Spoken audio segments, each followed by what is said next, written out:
இன்னைக்கு மாம்பழம் எல்லாம் வச்சிருக்கேன். இந்த மாம்பழத்தை வச்சு என்ன பண்ண போற? இன்னைக்கு உங்களுக்கு வைகாசி விசாகம், முருகருக்கு பிறந்த நாள். அதனால இன்னைக்கு முருகருக்கு ரொம்ப பிடிச்சமான மாம்பழம், அதை வச்சு நான் ஒரு பணியாரம் மாதிரி செய்ய போறேன். இன்னைக்கு இல்லாட்டினா மாம்பழத்தை வச்சு ஒரு மாம்பழ காடின்னு சொல்லுவாங்க, இல்லாட்டினா மாம்பால்னு சொல்லுவாங்க.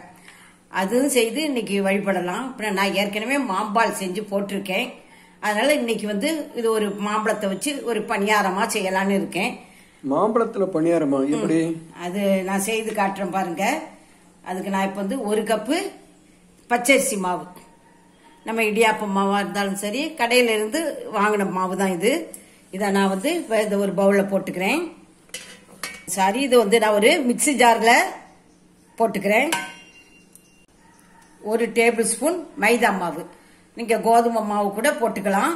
நான் மைதா மாவு போடுறேன். பாருங்க, நான் ஒரு 2 டேபிள் ஸ்பூன் சர்க்கரை போடுறேன்.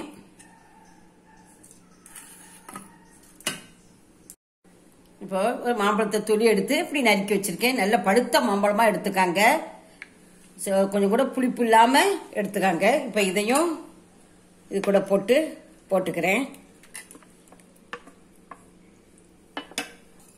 இப்ப இது கூட நான் கொஞ்சம் ஏலக்காவும் போட்டுக்கிறேன். நீங்க மாம்பழத்துக்கு இனிப்பு எப்படி இருக்கோ அதுக்கு தக்கன சர்க்கரை போட்டுக்காங்க. இப்ப இதை நான் அரைச்சிட்டு வந்திருக்கேன். இப்ப பாருங்க, அரைச்சிட்டு வந்துட்டேன். இது ரொம்ப கட்டியா இருக்க மாதிரி இருக்கு. நம்ம கொஞ்சம் பால் விட்டுக்கலாம்.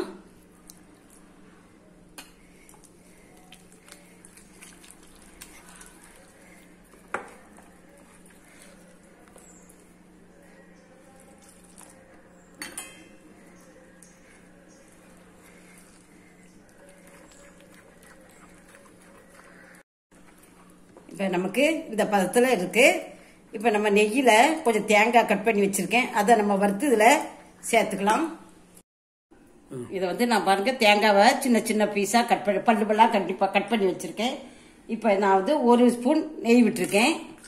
அதுல நம்ம இதை போட்டு வறுத்துக்கலாம்.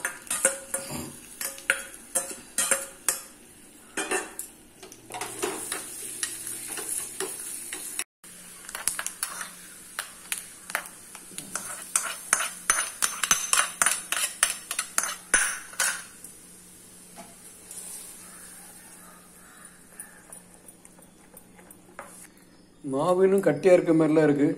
அப்ப இன்னும் கொஞ்சம் பால் விடுவேன். மொத்தம் ஒரு 2 டேபிள் ஸ்பூன் பால் விட்டுருப்பேன். பாருங்க, இப்படி விடுது பார்த்தீங்களா? முன்ன மாவு விடல, இப்படி கோரி விட்டோன்னா கரண்டில இருந்து இப்படி விழணும். அதான் சரியான பதம். நம்ம வீட்டுக்கிட்ட மயில் நிக்குது பாரு. ஆமா, நம்ம வீட்டுக்கிட்ட நிக்குது பாருங்க.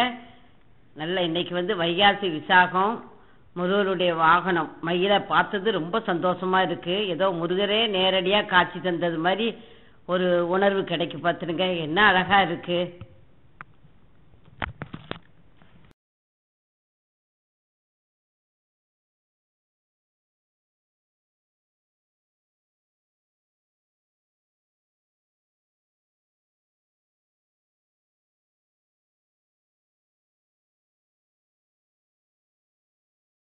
பணியாரக்கல் வச்சிருக்கேன். அதுல நம்ம கொஞ்சம் நெய் விட்டுக்கலாம். ஏன்னா நம்ம சாமிக்கு பிரசாதம்னால கொஞ்சம் நெய் விட்டு செய்யணும். நெய் விட்டு செஞ்சா நல்லது.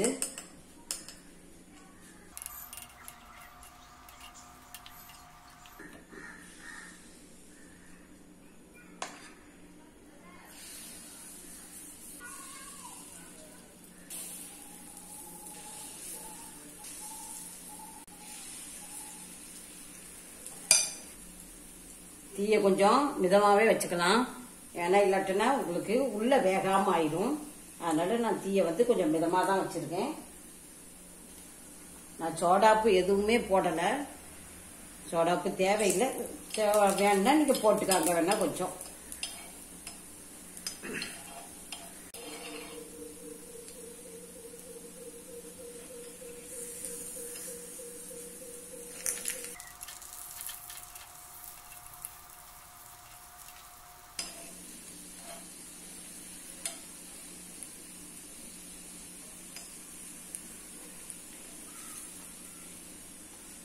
இந்த பணியாரத்தை இந்த மாசம் இந்த பிறந்த நாள் அன்னைக்கு தான், சுவாமிக்கு பிறந்த நாள் அன்னைக்கு தான் செய்யணுமா இல்ல எல்லா நாளும் செய்யலாமா?